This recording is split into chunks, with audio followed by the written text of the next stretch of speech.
Eris and Jasmine. And, of course, with each couple, they get with them the day before decision day because they make them spend the night apart. And Eris is sitting there spitting the game the night before decision day. I mean, he was laying it on thick, wasn't he? Well, I was laughing at first because Eris was packed up really quick. He's like, yeah, I got to go. He couldn't wait to go home and have a night by himself. And did you notice his luggage was on the floor? I was like, I bet Yanni's going to pick up on that. I actually did. Put it on the bed. That's the one. It's crazy that I didn't. I actually, now had he put it on the bed, I would have noticed that. You don't notice the things people do right. It's when they do wrong. Said like a true boss. Well, I expect you to do the right shit. That's all. Okay. Yeah. Well, and then when Jasmine's sitting in the bed, she said that she would probably consider a yes because, we have so much fun together. And I'm like, but he doesn't touch you. So Right. Why are you lying? Exactly. Why are you lying? They get there, and Jasmine also says that she wishes they had more time because her and Eris have a strong foundation and they started to make progress. Were we watching the same show she was on, or was she watching a different season?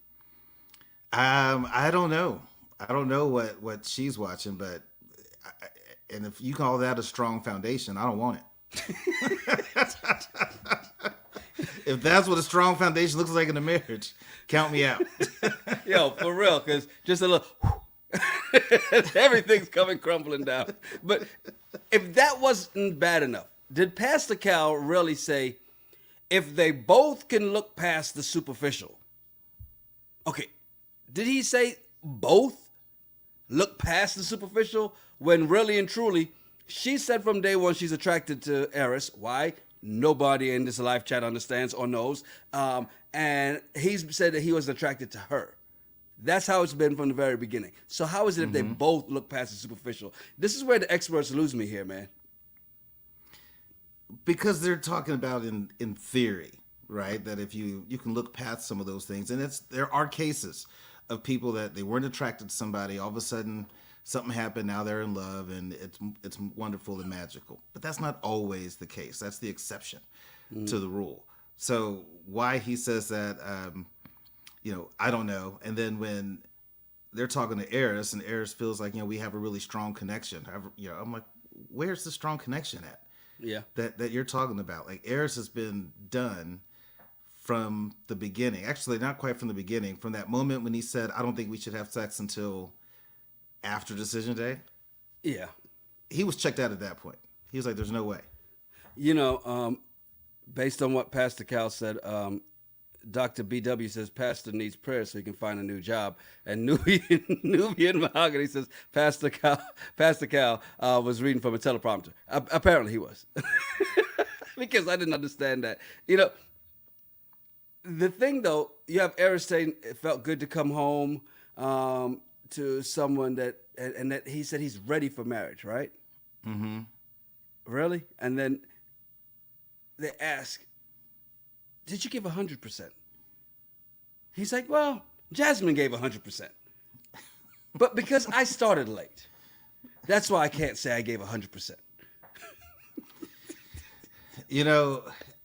I remember when I came home to someone at the house all the time, and it was great to have someone to talk with and cook with, and those were roommates, like back in college. It was great. Yes. Right. But that's not what I want in a marriage. I just want someone to come home to and we can sit and talk and do stuff with. Mm-hmm. It needs a little bit more than that. But yeah, she gave 100%. He didn't. Mm-hmm. And I'm glad that, we knew that. I'm glad Jasmine said no, that she wanted the divorce. Right. And of course, we knew Eris wanted the divorce.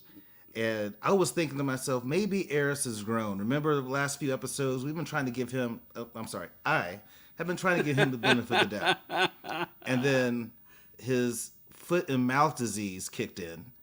And then he just started saying stupid stuff about how she doesn't love herself. I hug myself 5 times a day. And just like, you're a dumbass. Here's the interesting thing, right? So somebody, Coco Bunny 78 on Twitter was saying the real gag is Eris thought Jasmine was going to say yes, and he was prepared to stay with her. When she said no, his ego was shattered. Then he tried to attack her character. trash. I don't know if I agree with that because I don't think he was ever going to say yes because like let's see, who is it here? Mario says, imagine being an 8-week no nut marriage.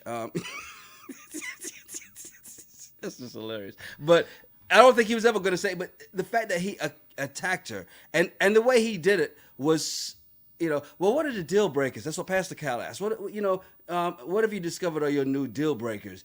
And he said, basically, I need somebody who knows how to love themselves because I love myself. When I wake up in the morning, I smile in the mirror and I say, I love myself. And I need and the way Jasmine looked at him, is when she should have really just and she was on the perfect side to do it too because somebody pointed out she's probably left-handed, which is why she was smacking him with the left hand the last time. Well, she was on the other side of him this time, so she could have got a good real turn with that left hand. We don't condone violence. However, Eris deserved to get smacked that day. In the mouth, like straight up in the mouth, just smack him right in his lips. Next time you smoke a blunt, you're going to feel this. Smack. So I don't blame her for being pissed because really that's what he's saying is that she doesn't love herself enough. And it's like, no, she loved herself fine until you treated her worse than any guy's probably treated her. Right. And made her feel so unattractive. Anybody would struggle, recovering from that. And so I was like, okay, Eris, just shut up. Let Jasmine have her last word. And move on. And then he goes into, I thought married sex would be like this, and I like that. I'm just like, that's for the married people. Like to me, I've not been married, but does it feel different when you have a ring on? I mean, a ring on your finger. Does it feel different when you have a ring on? I've never had to wear a ring, but okay, whatever. Yeah, I'm just like, is it different? Is it more magical? Personal here, Terrell. I'm just like, I don't see this. I don't see where his thought process is that married sex is going to feel different than the day before you get married sex. It's okay. I don't know. Let's be honest here. Sex with someone that you love and are in love with is way different than that one night stand or just a hookup. True, but I said married, so you could be. Hopefully, you married somebody. You could be in love with someone and not be married, and still, I would think it would feel awesome. I'm just wondering, like, once you say the vows and you sign the paper, is there a different level of feeling? Is the tingle different? I don't see what he thought married sex was gonna be like. Look, Super Gamer Omega says Eris is a professional F-boy. Arrested Development. Good for him. She kept it classy. Good for Jasmine. She kept it classy. And absolutely right. I mean, he has proven time and time again this entire season he's not ready for this. Even though he's like, yeah, well, I'm ready for marriage. And I like that Jasmine, after he went through all of that stuff and tried to dump on her, that she was just like, hold up, wait a minute here. And then she just let it all out. Like the fact, look. You say you weren't attracted to me, but I feel, and she tells Pastor Callis, I feel like if it wasn't the attraction, it would be something else. And he would find a reason to not make this work because Eris was not ready for marriage. And you know what? Kudos. Way to go, Jack. It took you all damn season. It took you 20 episodes to finally stand up to this man. But thank you for finally doing that. Yeah, I'm happy for her, and I hope that she finds what she's looking for because she deserves a whole lot better than this Eris person. And I would normally say I hope he finds what he's looking for, but I don't think he's ever going to find this person that he's going to marry. And when they have sex, the theme, The Lion King, starts playing when you orgasm. It's like it's not that magical just because you're married. So I'm happy for her. I hope he struggles.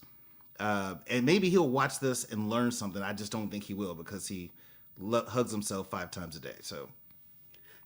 So, because we love our people here in the live chat so much, Dallas Boss 88 says, honeymoon sex is different. That's it. High Vibe says, married sex is more passionate. Lucilla says, the ring does make a difference, just not the one on your finger.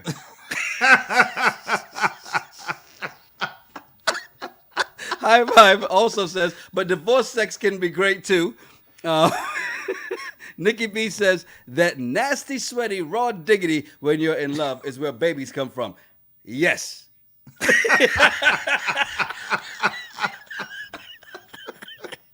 And Dina says, a former friend of mine who's now divorced said when she was married, she no longer felt guilty having sex. She had religious guilt. And there's that too. We don't think that's the case with Eris, obviously. But then Dr. BW says, marriage sex, divorce sex. Guys, bottom line is sex is good. Not all the time. But you don't marry those. No, exactly. Yeah. If you find out it's not good after you said I do, well, you're doing it wrong.